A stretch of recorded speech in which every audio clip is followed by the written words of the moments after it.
Chegando mais um Radar Diário, aquele teu espaço de música, literatura, arte, quadrinhos, diversão e cultura pop em geral. Tudo isso ao vivo pelo Canal 7 e pelo site tve.com.br. No programa de hoje tem discoteca sentimental, a estreia do comentário de literatura, videoclipe e já de cara um bate-papo sobre mobilidade urbana e mudanças climáticas. Repensar nossa relação com o planeta, até um tempinho atrás, era uma preocupação do futuro, se tornou agora uma tarefa urgente e imprescindível nas nossas vidas. De acordo com o Centro Nacional de Monitoramento e Alertas de Desastres Naturais, o ano de 2023 registrou 1.161 eventos climáticos extremos no Brasil, nos quais o Rio Grande do Sul é líder no número de mortes, com 74 vítimas fatais. Esse é um debate que não dá mais para adiar e que se conecta diretamente com a mobilidade urbana, seja porque nossas cidades não comportam mais esse tipo de evento, seja porque nossa dependência dos carros ajuda muito a piorar as mudanças climáticas. Então, para conversar sobre isso, estão aqui comigo a diretora de comunicação do Instituto dos Arquitetos do Brasil, IAB, a Carolina Silva, e a ativista de mobilidade urbana ativa e cicloturista, Carol Strussmann. Gurias, bem-vindas aqui ao Radar, a esse novo formato que a gente debate de um tudo. Tá? Então, como é que vocês se relacionam então, com essa nossa questão? Assim, como é que esse assunto provoca aí dentro da expertise de cada uma? Vamos lá, Carol. Vamos lá. Eu, assim, tenho a prática, né? A Carol tem a técnica. Acho que vamos começar pelo técnico. Vamos começar pelo técnico. Podemos começar por uma visão um pouco mais técnica, então, de repente, dando um contexto geral, né, do panorama da mobilidade urbana nas cidades brasileiras. Então, a gente vem de décadas de um planejamento urbano e de um desenho de cidades, né, voltado e focado no automóvel, que é um modo de transporte individual, né, e particular. Tem um dado bastante interessante que mostra que na cidade de São Paulo, por exemplo, que é uma das cidades que mais enfrenta, né, problemas relacionados ao trânsito, o carro ele ocupa atualmente 80% dos espaços da via e desloca somente 30% das pessoas. Por quê? Porque ele é um modo de transporte privado, né, e individual. Então, essa escolha de se deslocar através do carro, né, nas cidades tem gerado, ao longo dessas décadas, desse planejamento urbano carrocentrista, uma série de prejuízos que são coletivos, né, para as nossas cidades e para as pessoas que vivem nela, né, uma série de consequências que são enfrentadas por todas, por aqueles que decidem, por uma escolha individual, se deslocar de automóvel e também por aqueles que buscam outras formas de deslocamento na cidade. Então, essas consequências, né, a mais discutida entre elas atualmente é a emissão dos gases poluentes, né, causadores do efeito estufa e intensificadores das mudanças climáticas, né, que ocasionam essa série de eventos extremos que a gente tem presenciado.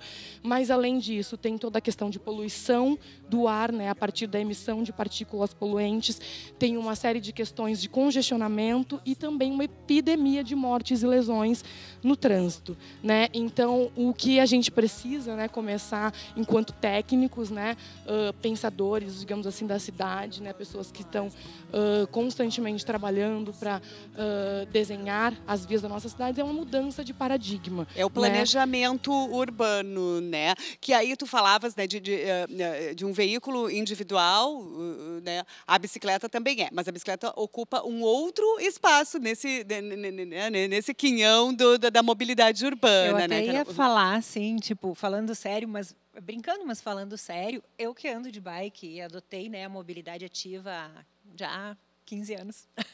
Acho que foi uma precursora, assim, né? É impressionante, assim, na hora da volta para casa, os carros todos trancados ali, parados, eu passando, dá vontade de abanar e dizer, olha aqui, ó, tchau. E eu vejo aquelas caras amarradas, tristes, e eu tô rindo, assim, as pessoas, porque faz bem para a saúde do planeta e do indivíduo, né? A questão do transporte ativo. Tem a higiene mental, que tu vai para casa tranquilo, curtindo o ambiente, assim, né? E também desopilando a cabeça.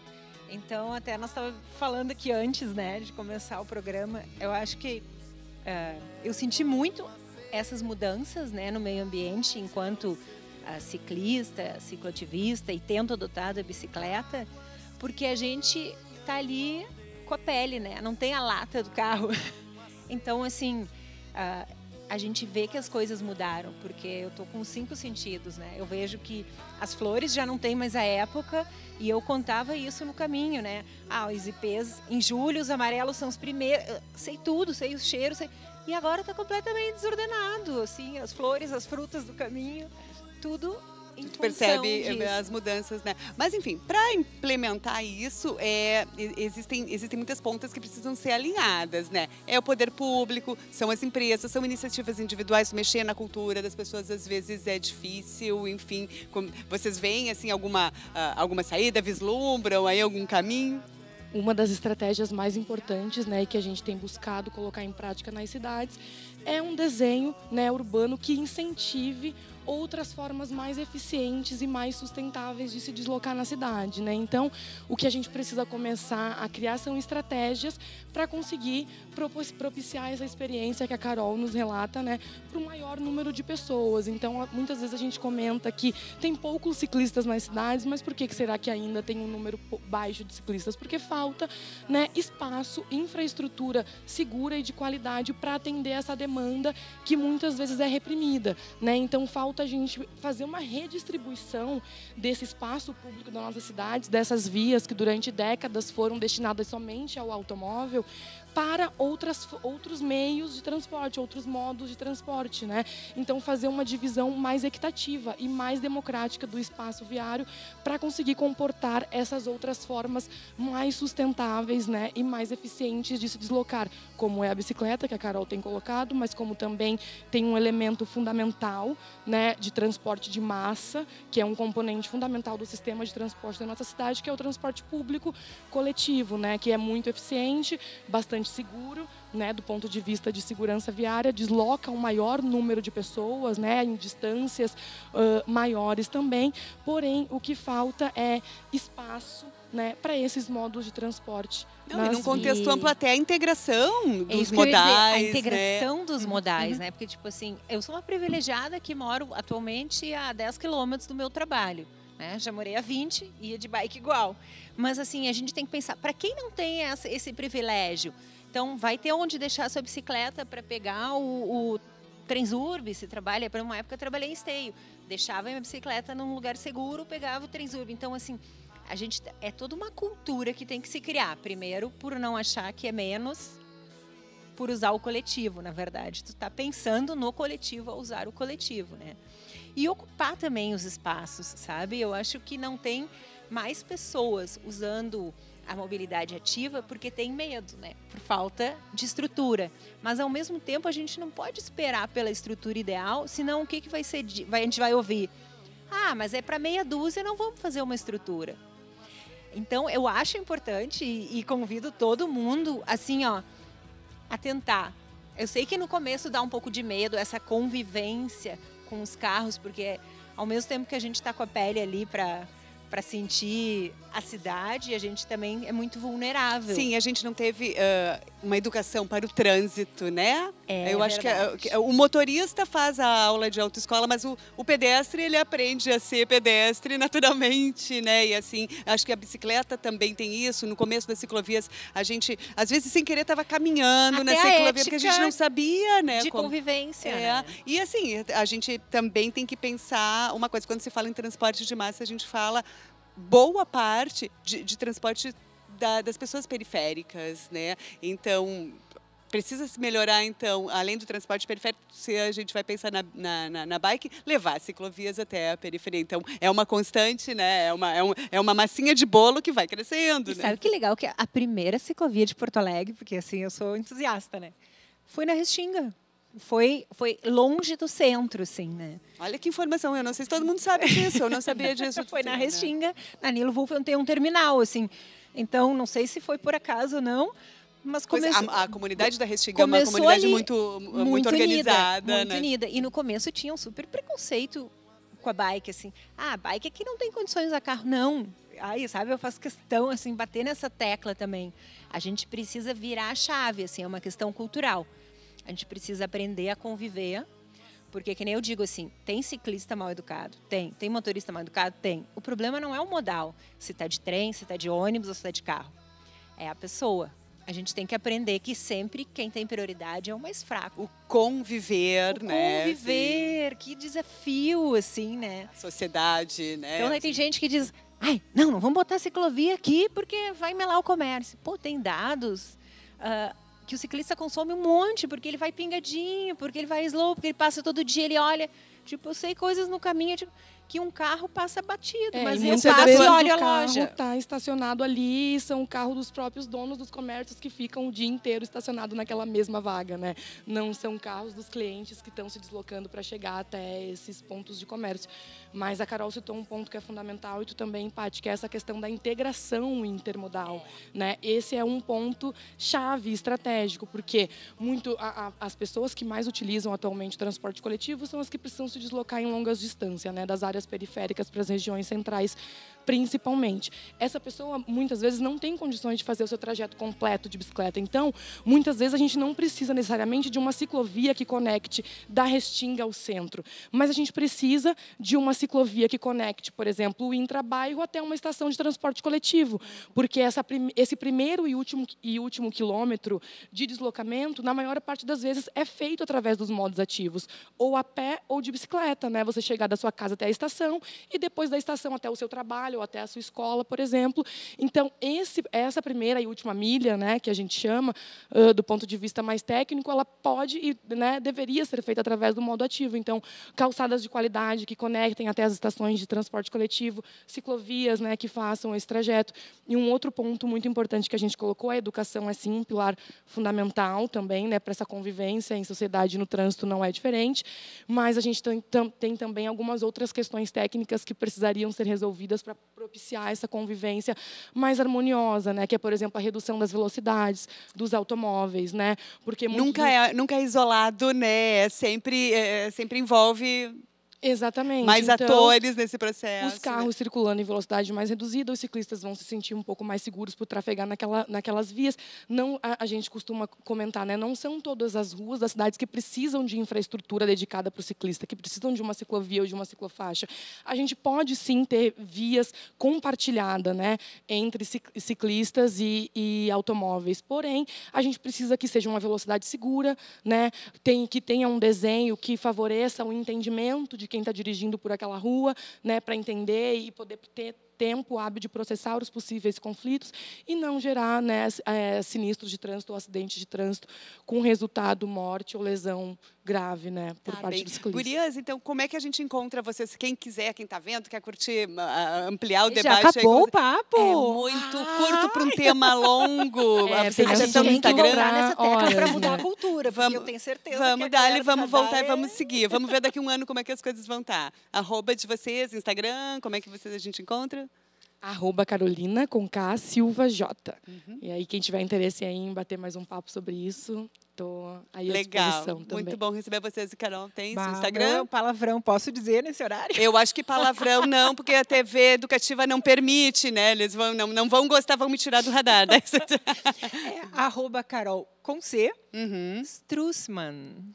Ah, sim, tá bem. STRU, 2 S, M de mamãe, A de amor, 2 N's de navio. Tem o Instagram e tem um site que também, assim, é quando a gente coloca, ele costuma nos corrigir o Google e encontra a pessoa certa.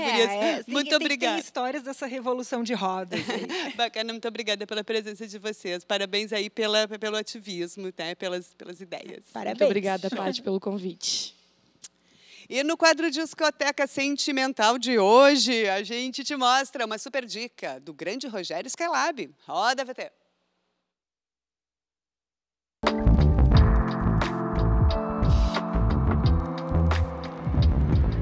Procurei nos olhos a tua presença, só achei saudade. Canção e Silêncio, do Zé Manuel. Um disco interessante que foi produzido em 2015, não é? E que mostra, Zé Manuel é um pernambucano de Petrolina, né? Mas assim, que foi um disco, por exemplo, foi contemplado pela Casa Natura, né? Então é um disco muito bem feito, com instrumentos de câmara, violoncelo, violinos, né? entendeu? Então, assim, é um disco extremamente caro, né? É alta produção. Procurei nos livros, nas fotografias, pelo teu sorriso. Eu tenho um programa no Spotify, um podcast chamado Contemporâneos Podcast, em que eu analiso, eu mais uma equipe. O que me causa dor vira poeira, a do pé meu pai adotou, teu canto ecoa na voz de um tincoã, palha e mistério da terra de Nanã, a do pé meu pai, oba lua. Então a gente analisa discos do ano 2000 para cá. Eu não estou aqui pra me aconselhar a parar. Desço a rua da aurora, ela não se parece com a rua. O que eu quero dizer com isso é que na música brasileira, que a gente chama de contemporânea, dos anos 2000 para cá, se produziram grandes discos, né? e grandes artistas, né? A internet produz essa dispersão que nos leva a ficar meio que desnorteados, sem saber, mas são grandes artistas. Então, o que a gente precisa é eliminar a preguiça, não é? E poder fazer esse trabalho de pesquisa que está na internet, está nas plataformas, né?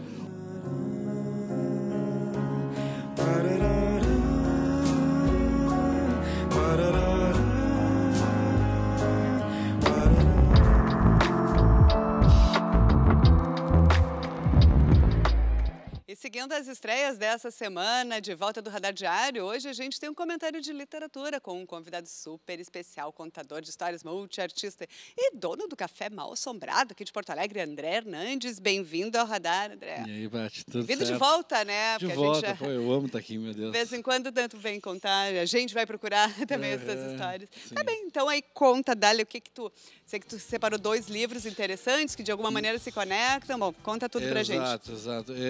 Que é nosso grande saga, talvez, dá para contar a história de Porto Alegre, em cima dessa história, que é os crimes da Rua do Arvoredo, que aconteceu na metade do século XIX, em 1863-64, que é um grande mistério que se realmente foi feito um triângulo, são 3 assassinos que teriam feito linguiça de carne humana em Porto Alegre, na rua Fernando Machado, que na época chamava Rua do Arvoredo.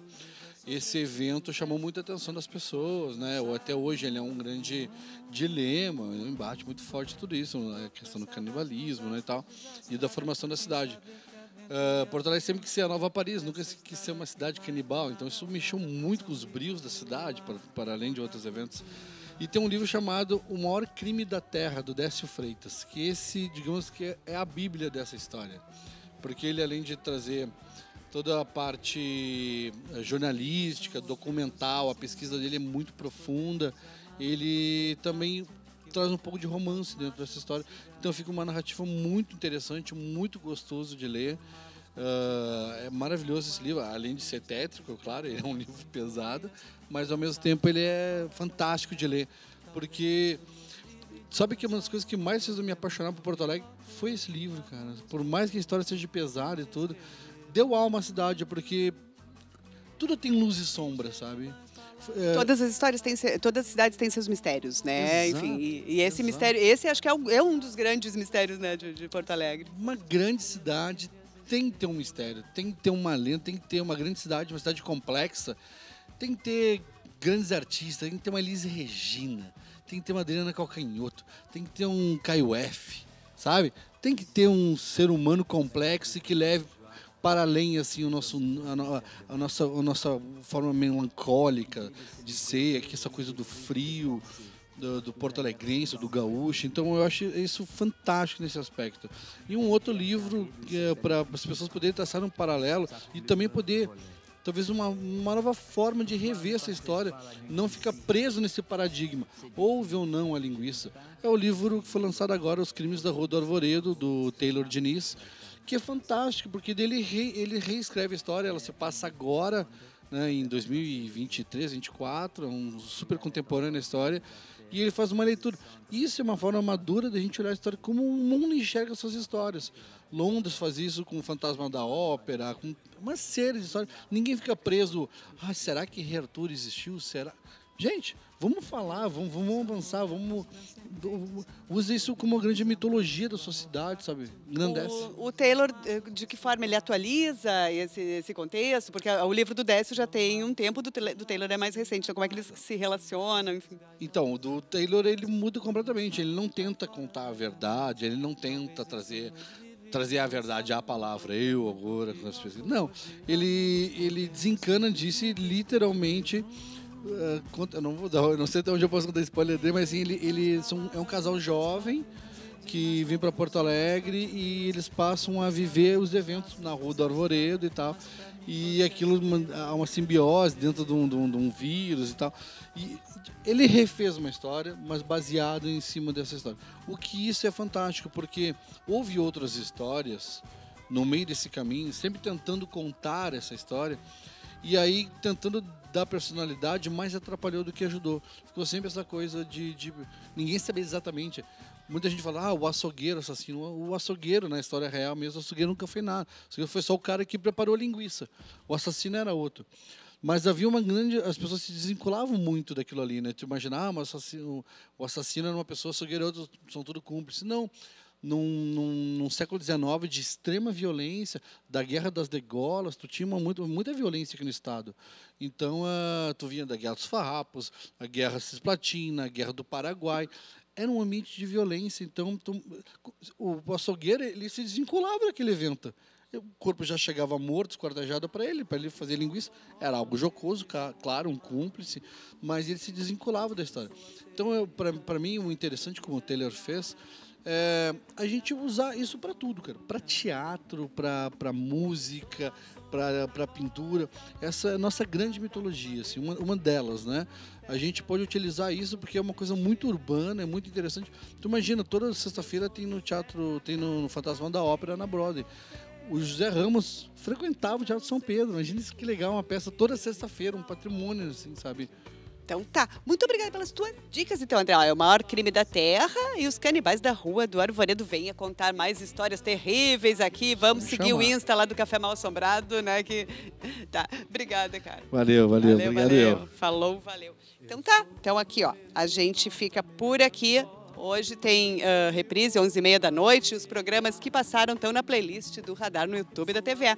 Agora tu vai ficar com a banda Locomotiva Elétrica, que propõe um som bem experimental e vai estar aqui nesse palco que a gente está ocupando agora, amanhã aqui no Radar. Fica com o clipe deles. Tchau, beijo, te cuida e até.